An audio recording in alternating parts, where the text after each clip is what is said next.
We will continue with the second session, and you see our two speakers in this session already sitting on the stage.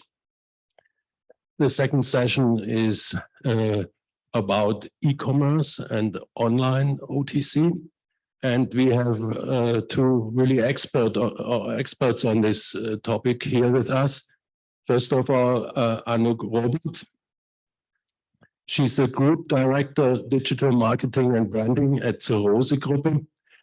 And she has developed together with Novo Nordisk a Doc Morris obesity care concept.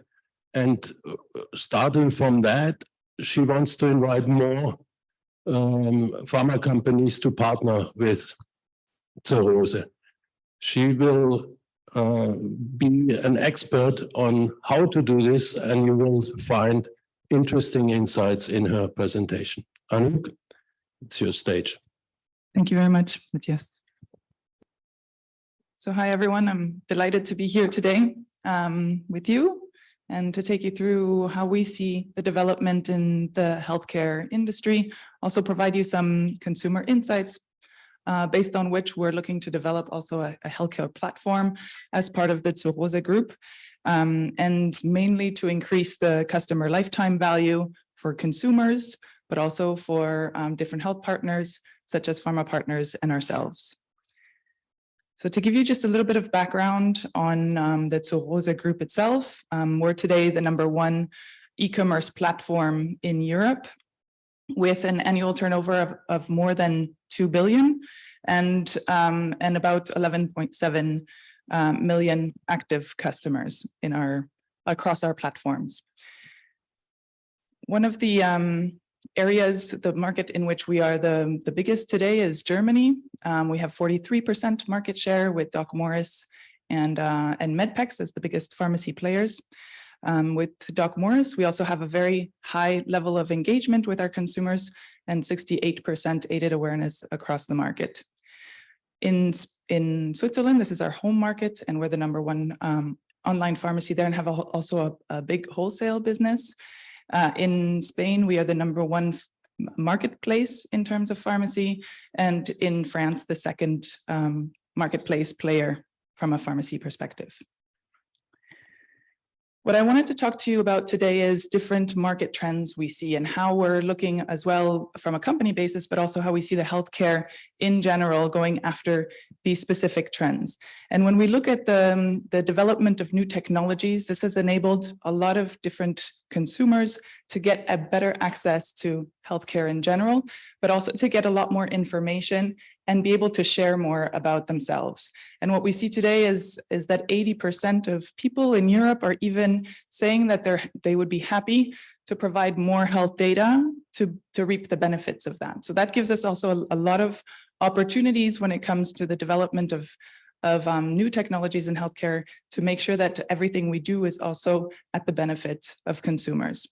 We see that brands are also becoming more and more prominent in this sector, specifically when we look at Amazon moving into the healthcare industry. A lot of Asian players as well, Alibaba, we will have also, I think, today, and Tencent and JD Health that are doing a lot in this space.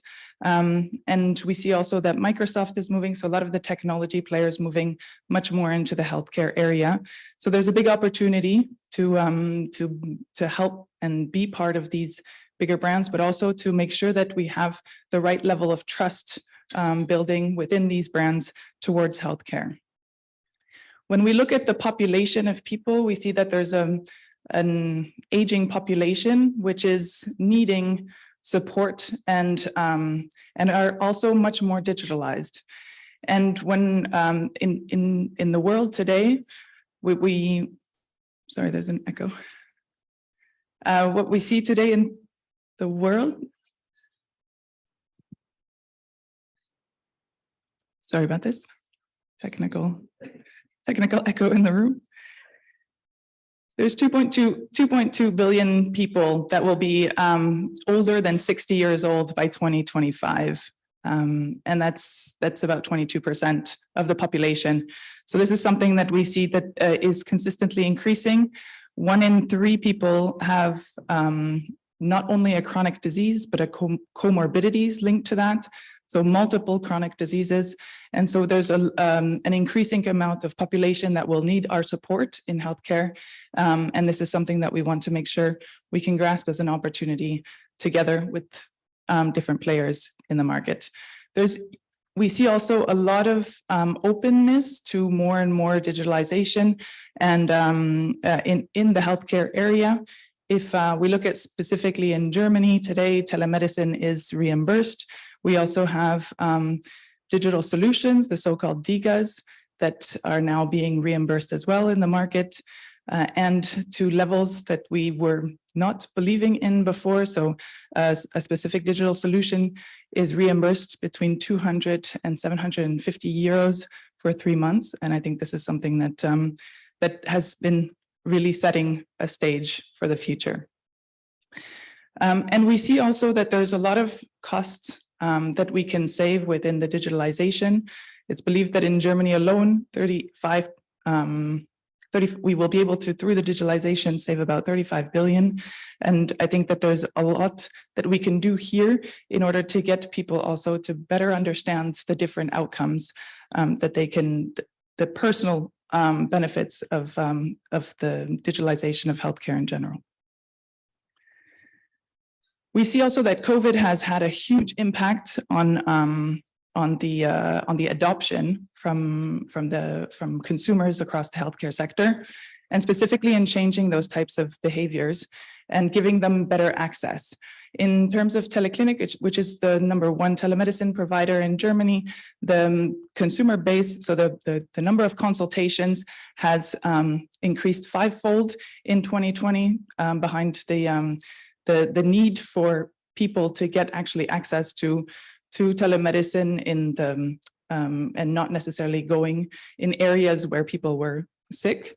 We also see that the investments behind the healthcare and the digitalization of healthcare is significantly increasing year over year. We also have the rise of the digital apps that are being downloaded. And we see also through the different studies and also the study that McKinsey has brought through that these are behaviors that today are here to stay and that we need to make sure that we encompass in our strategies. Self-care in general is significantly on the rise. And self-care is about making sure that each and every one of us has the opportunity to take into consideration our health in terms of wellness first, but as soon as we have a specific disease, the ability to take that disease fully in our control. And when we look at the evolution of that, taking healthcare into our own hands, we've really moved from observing a more reactive patient, someone who is looking at their sickness as soon as they have a sickness, not necessarily before, to a very proactive consumer, looking at someone who really wants to take that active consideration into their health, moving from the wellness initially into how to manage a disease and making sure that that disease is specifically anchored in the lifestyle that they want. And in this, there's a lot of proliferation of different information online and activation potential that we see popping up across the market. There's what we see in Germany specifically is that 40% of the population today is affected by a chronic disease. And 30% of those have had it for more than 20 years. This is a huge amount of people who need support and help. And oftentimes the need is actually in areas that are difficult to access from a medical standpoint when it comes to offline help. And here you see the medical deprivation index in Germany specifically, where Eastern Europe is much more deprived than Eastern Germany, sorry. And we see that people are in need of this information. They want to make sure that the sickness they have really fits into their lifestyle and that they can access specialists and treatments wherever they are at whatever point in time in either in their disease life cycle or specifically when they need help. So how do we see the future of e-pharmacy and healthcare? We see that there's a need in this environment and with all the different trends that we see from a consumer standpoint to start connecting better the dots across the healthcare industry. And from a consumer standpoint, enabling them to have access or to link different medical devices with online consultation, smart personalized treatments, medication and treatment options, and then also making sure that they stick to their treatment plans is an important factor. If we take, for example, someone who has obesity and diabetes, a weight scale is something that can help them understand and track the weight that they have on an ongoing basis. Online consultations can give them access to a specialist within a couple clicks, whereas today it takes about 6 years for someone to be motivated to go see a doctor because of the stigmatization that there are behind the obesity in general. Different apps can help them better monitor and include that into their lifestyle, and making sure that they have also the right type of tools at their disposal to better manage their disease. For example, someone with diabetes, it's about CGM meters. It's about making sure that they have access to the right pens, that they insert that they know how to best use the medication at what point in time, etc. And then we have the medication ability to really bring that directly to the doorstep of people, or when they absolutely need it, with the ability to also make sure that the refills are within the time frame that are important to them, and that anchors when they need this most. So together, we believe that this is not something that we can do alone. This is something where we have different players across the market that need to come together in order to really serve best and to provide the best type of journey and experience for consumers.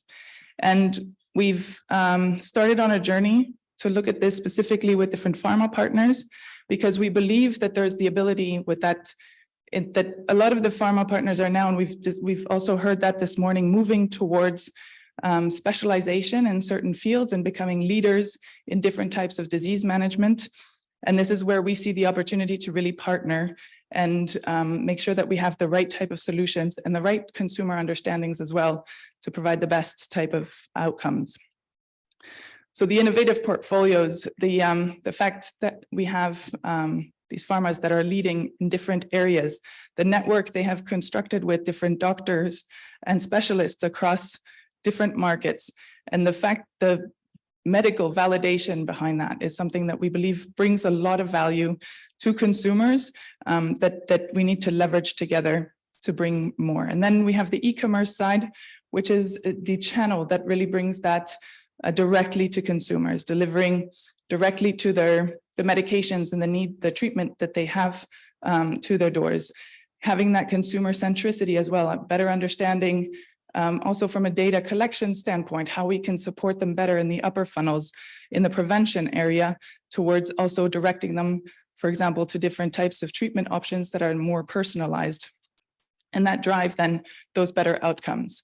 The telehealth integration to these different journey paths and making sure that that can complement or that can substitute the offline medication treatments and treatment paths. And then the technology in the background that enable this experience, this new type of experience that seamlessly incorporate into people's lifestyles. So together, we believe really that this is the way forward, is that we need to make sure that we partner more in order to get that customer engagement around their health, to get better insights together on how we can both work the different areas in which we have our expertises in, that we drive superior disease awareness and bring people towards more specialized types of consultation and treatments. We've started doing this with Novo Nordisk, as Matthias was mentioning earlier, to understand also better how we can make these types of journeys and realize them in the market. And we've started this in Germany. And what we've really learned is that the information aspect needs to be very empathetic, that it talks to people and makes sure that they feel like they are part of something bigger. People living with chronic diseases, they often feel stigmatized, specifically if they have diseases that are visible, like obesity or psoriasis, for example, in dealing with their disease. So having an online channel where they can be more open is something that they're really looking for.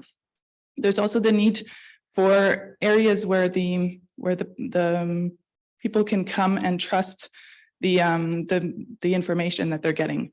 We see peer-to-peer support across the industry as something that helps people understand and talk to at eye level with different of their peers, and makes sure also that they have that ability to be open and discuss their disease. And we've seen that there's a lot of chats areas and that bring that trust and quality of conversation with others.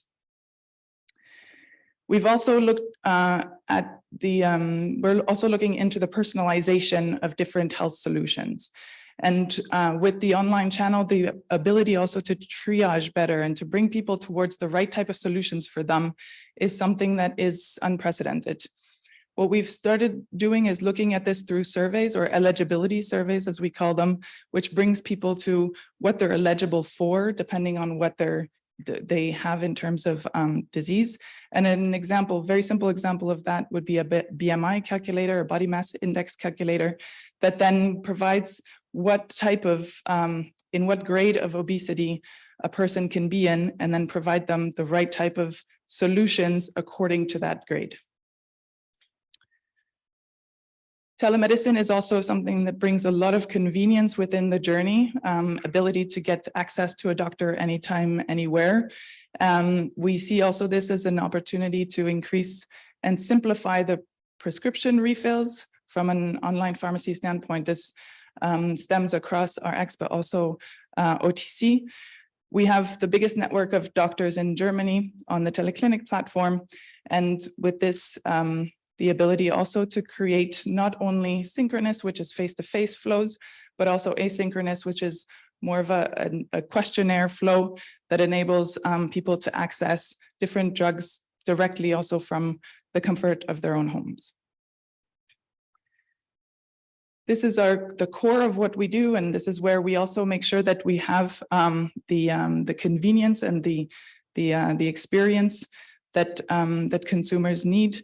The ability to get directly to people's doors is something that is important, but also at the point of time they need it. Specifically, when we talk about RX, we're looking at different flows that enable to have that access to medication during the day at specific times. We also know that there's an increased convenience needed when it comes to the use of offline pharmacies as well, because we bring a lot more convenience in the proximity with the consumer, and also in the ability to provide advice in that proximity. So again, when we're looking at the different health partners, we've talked a lot about pharma, but what we're really looking is to make sure that we bring the right type of convenience with different actors in the healthcare environment. eScripts is something that will also improve the different, specifically at the lower end funnel, the access to medication. And in Germany, this has started on the 1st of September. And we're really looking to improve this specific journey at the end to make sure that we have the ability to refill with this more seamlessly integrated in how people are accessing their drugs today. Overall, we see this coming together in one big platform in which we have that ability to have one destination for health and this within one click away. And again, what the importance for us is to look at how we can partner with different health care providers across that really bring that added value to consumers. In terms of e-commerce, that quick delivery in terms of marketplace, that accessibility from a consumer perspective in accessing different pharmacies in their vicinities, and then health partners such as pharma to bring really that expertise and medical excellence towards consumers. We're also putting a lot of emphasis today in terms of technology. We have about 200 employees in this area to really bring forward the experience. And this seamlessly looking at how we can connect to other types of experiences also to make sure that we can bring that the flows within one for consumers. And this comes together in a platform which then enables to have the different types of diseases to bring those also the comorbidity aspect forward, so that because we know that there's so many overlaps between both, and really bring that that health becomes part of everyone's lives. To bring this together, we believe that there's importance around trust. I mentioned this earlier, bringing really that trustworthiness, and this through also our partnerships with the medical validation of everything that we do, the quality of the solutions we bring to consumers, making sure that we have the right type of experience as well within that. We have the people focus. Everything we do is really at the core through consumer insights and data, so that we make sure that we bring the right type of solutions together. The data and analytics behind that to ensure that we have those seamless journeys that are really anchored in personalized solutions. We have the technology, which is an important factor to bring people together and on one platform. And then collaborations, which is for us, again, one of the meaningful aspects, because it brings the expertise across the healthcare sector together. So this is it for my presentation. I think we are looking forward to hearing your questions and remarks after, and please feel free to reach out if you have any questions.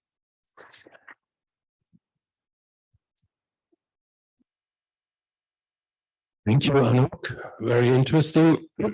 And we will have already questions I see popping up. So we will have for our Q&A session some interesting questions. But first of all, we will move on to the next presentation. It's called Applied Digital Innovation Beyond the Pill. And our speaker will be Alexander Puschilov, who is the CEO and co-founder of Apricot. And after having, the #1 European digital health brand, I would say with Zorosi Group, now we have a very entrepreneurial speaker who is a serial entrepreneur in digital formats and in digital health formats. So I'm very delighted to have you, and please start your presentation. Thank you. I'm very much looking forward to engaging with all of you. And I think what we as an industry have is the huge advantage of foresight, which means that all of you here, all of us are prophets. We see the future because we kind of live two different lives. We know from our own experiences shopping for technology, new TV, whatever, headphones, what we as consumers expect and what experience we expect to get. And I think the previous panel has elaborated on rising consumer expectations. And at the same time, we know that from the brands we usually consume, right? The Nikes, the Apples of the world, they go direct. The really differentiated brands that are innovative, they don't go through an intermediary, but they always seem to prefer to go direct. And I wonder why that is. And with this opportunity and option of hindsight, we see things moving from the horizon towards ourselves. And that was the case with my previous company, where I started one of the leading patient recruitment companies in Europe. And in the beginning, when we started, people told us that you can't recruit patients online, it's impossible. You can't use digital data to improve our pivotal clinical trials.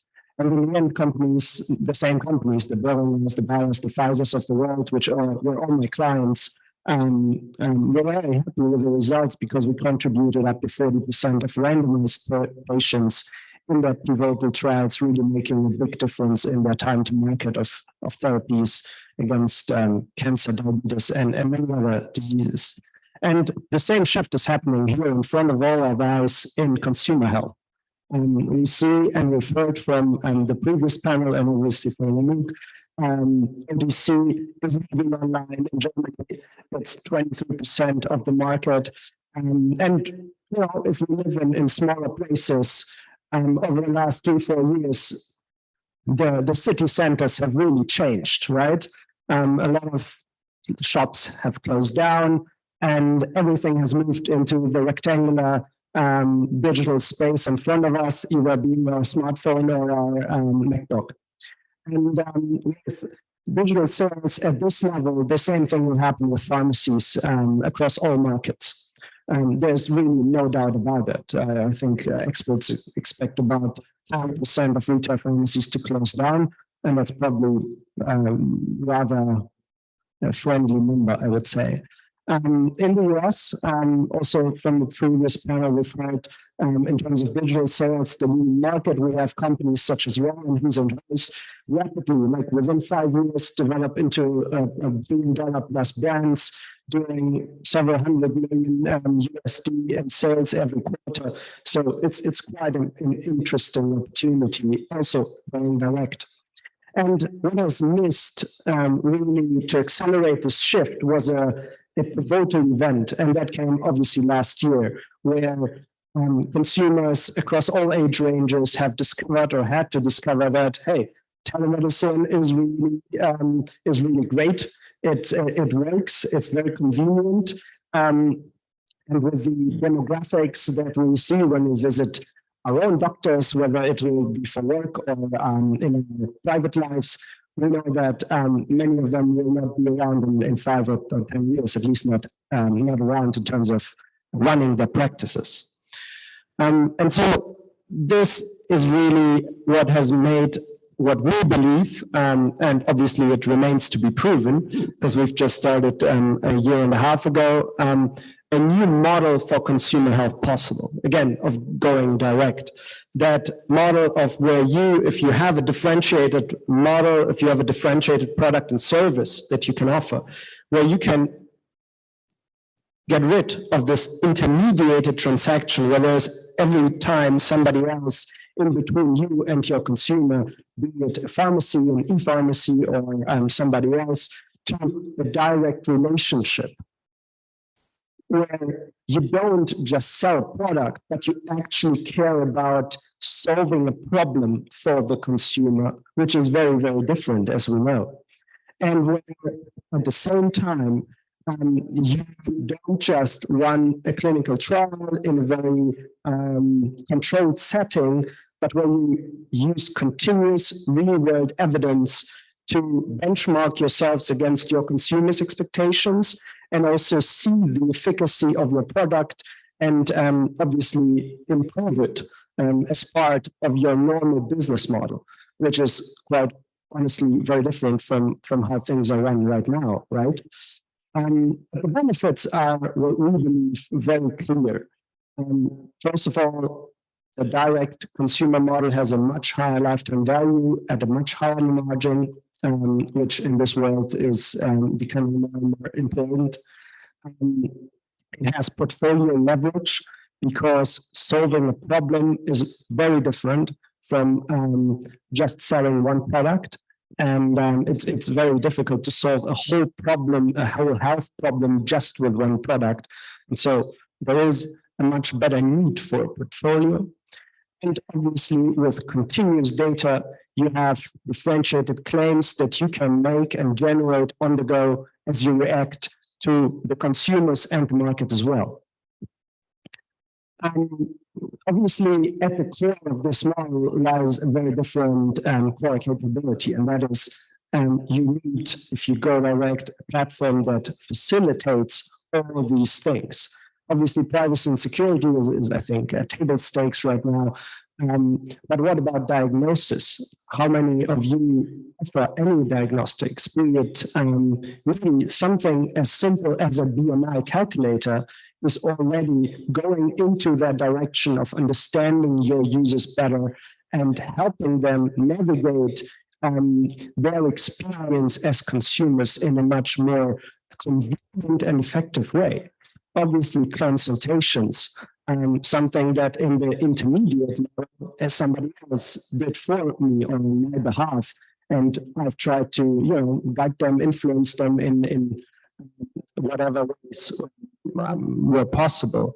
Whereas you could bring it in-house in obviously up to a certain level, and depending on the niche or the indication you're in. But there are many, many ways how you can bring in a very legal, a very ethical way, consultations in-house, and again, help people solve their problems and feel cared for without building an always increasing barrier of access to the healthcare system, right? And then it's about continuity. A lot of these problems are not done and gone, right? They're consistent, they're chronic, they're coming back, people are getting into remission. And so continuity is becoming, I think, a very, very important dimension for differentiation and for developing a relationship. And I just wanted to quickly go through how this might look like. So what we do is we have multimodal care approach for constipation. We started that 2 years ago, and it's just an example. I don't want to talk too much about Apricot since you haven't heard of us. But it all starts online. Online through all the channels that are available.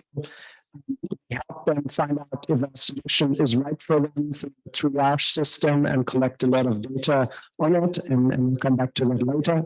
And then we seamlessly transition them into a continuous care where we don't lead with a product, but we lead with a service, where people get recipes for high fiber foods. They get, simple things like how to do a proper bowel massage and other things that, help with constipation. And at the same time, while they wait 24 hours for the product to be delivered, they can already start to do something and to feel better immediately. So this gap is not really there.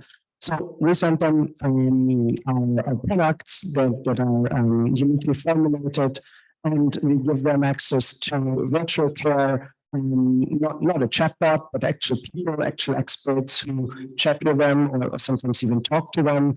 And all together over a period of time, we transition into a continuous model where people feel cared for by an expert at the comfort of their own home, and provided with the right things that they need. And so they stick around, obviously.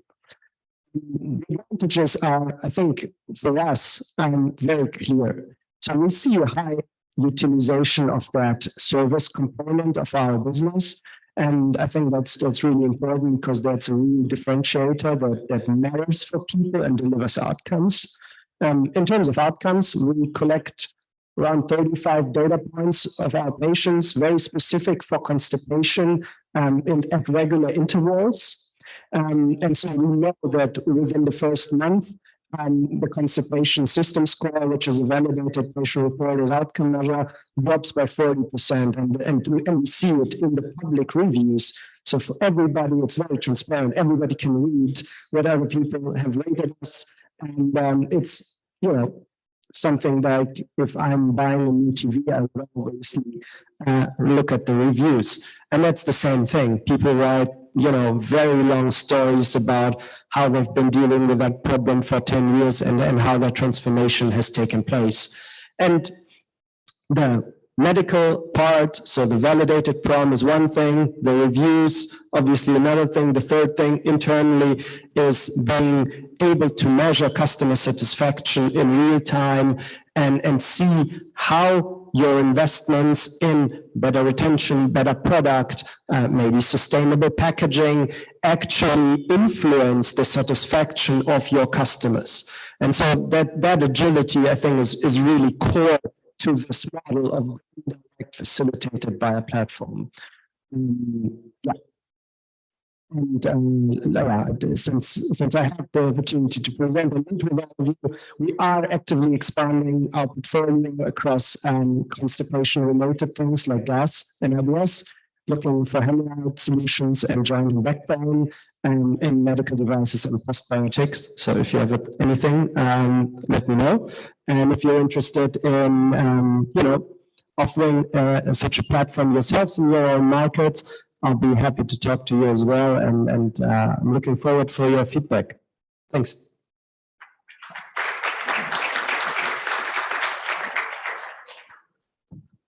Thank you very much, Alexander. I think it's very interesting that you both speak about chronic conditions, and in consumer health, it's a borderline with chronic conditions. Chronic conditions still are forte of RX.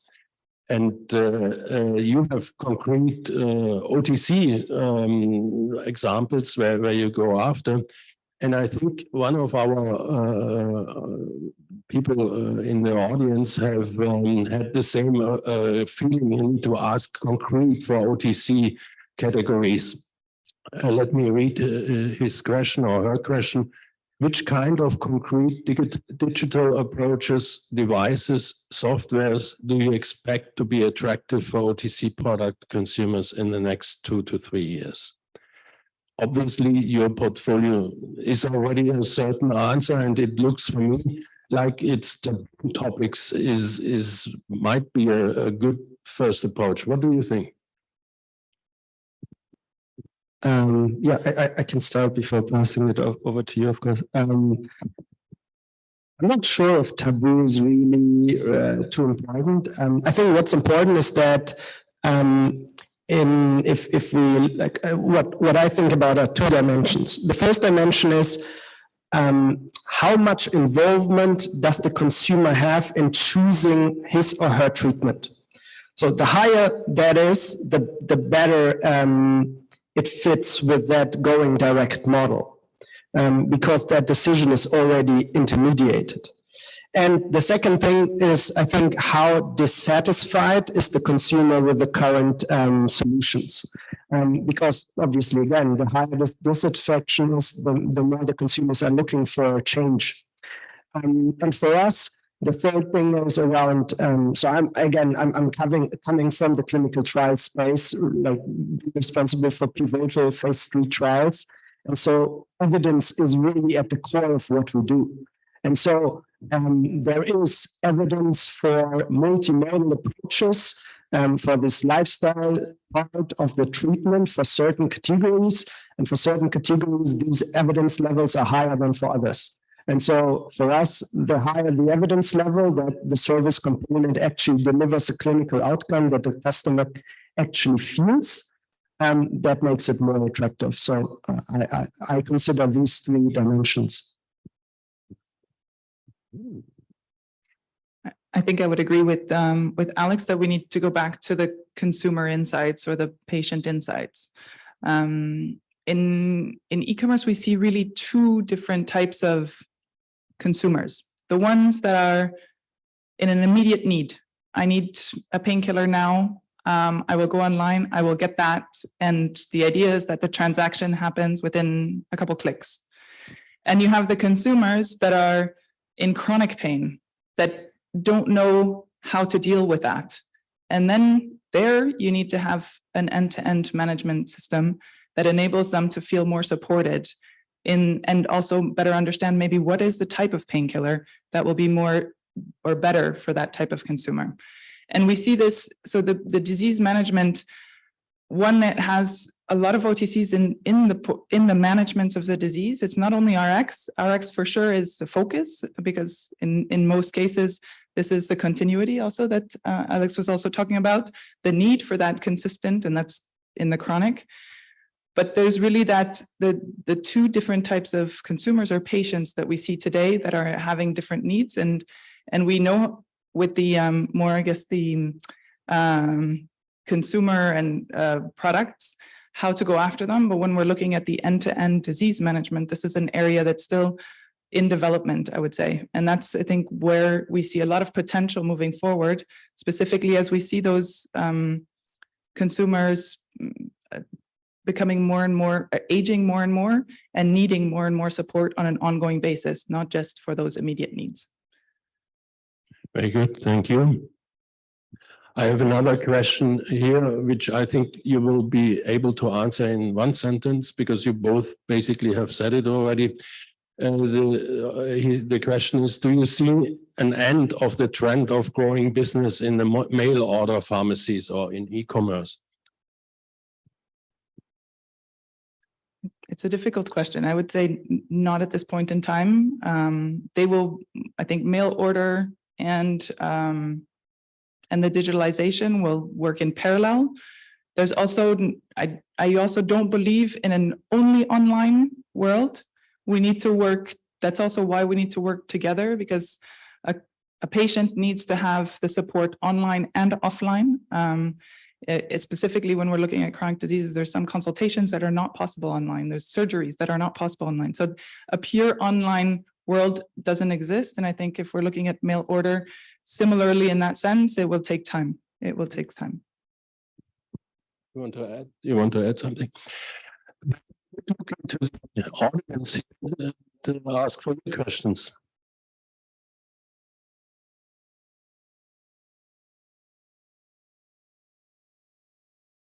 Good morning. My name is André Antunes from Oystershell, Belgium.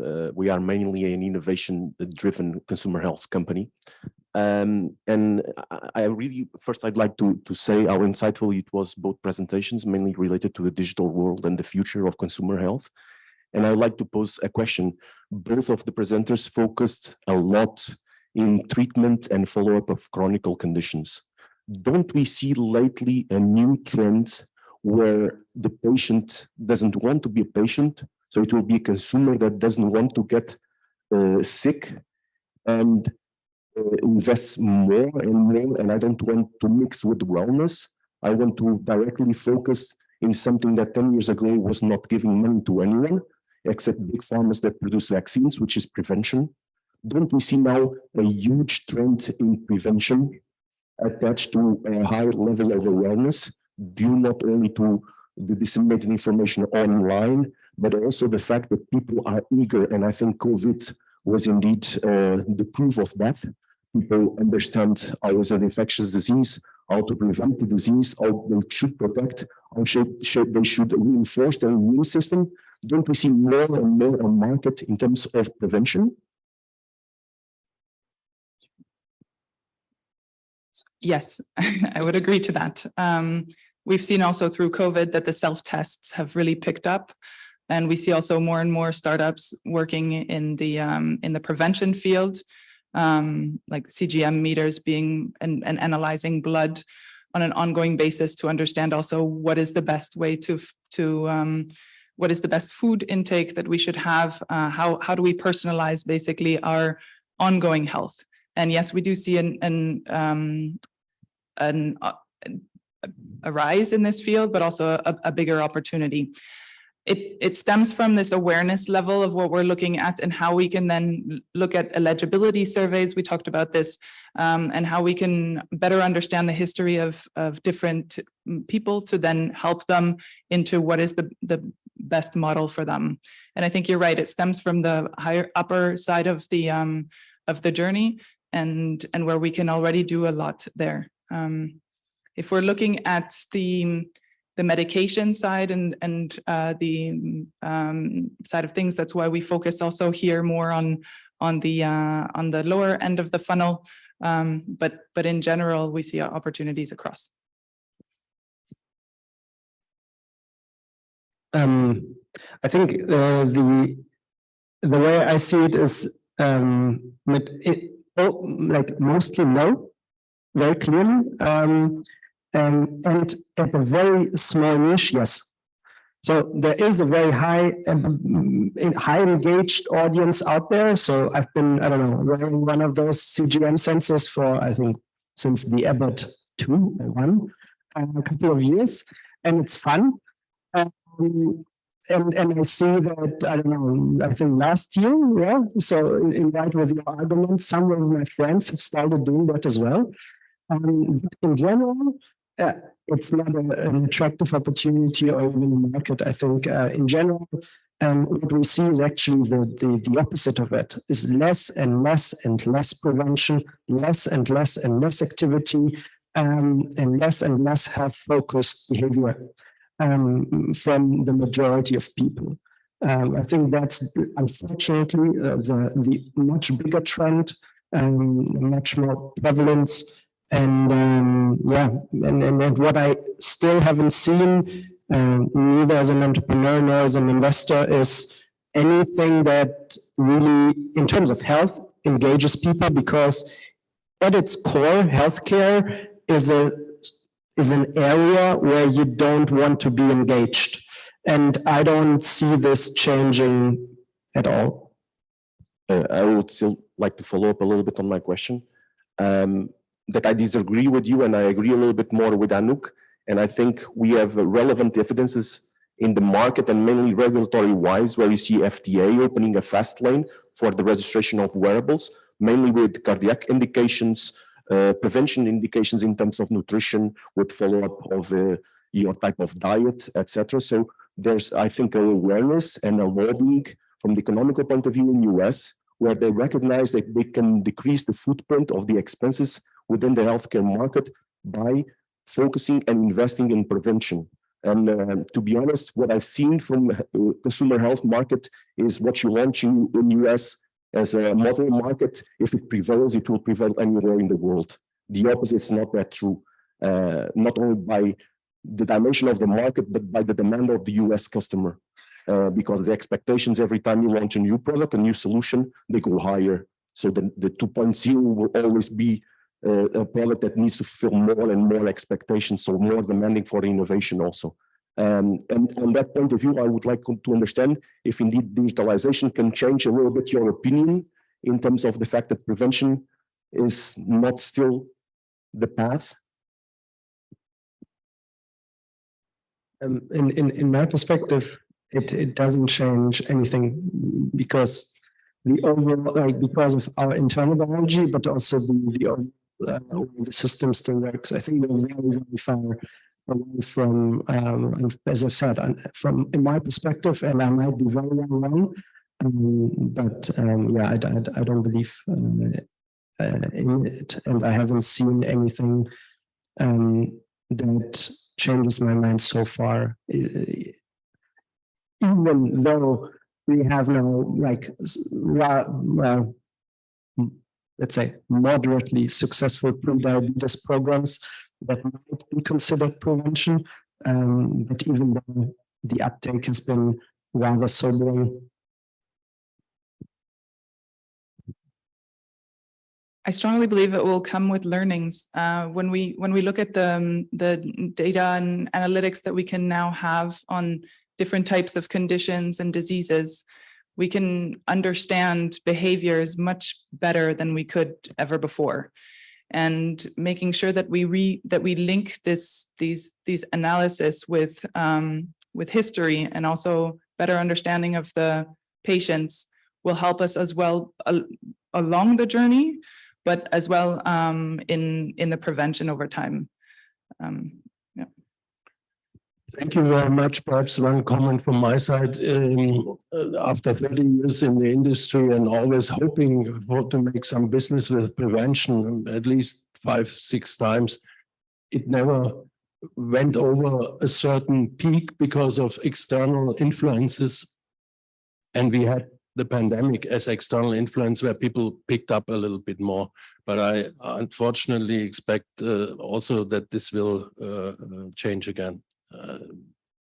I hope it does change, but I neither don't see it.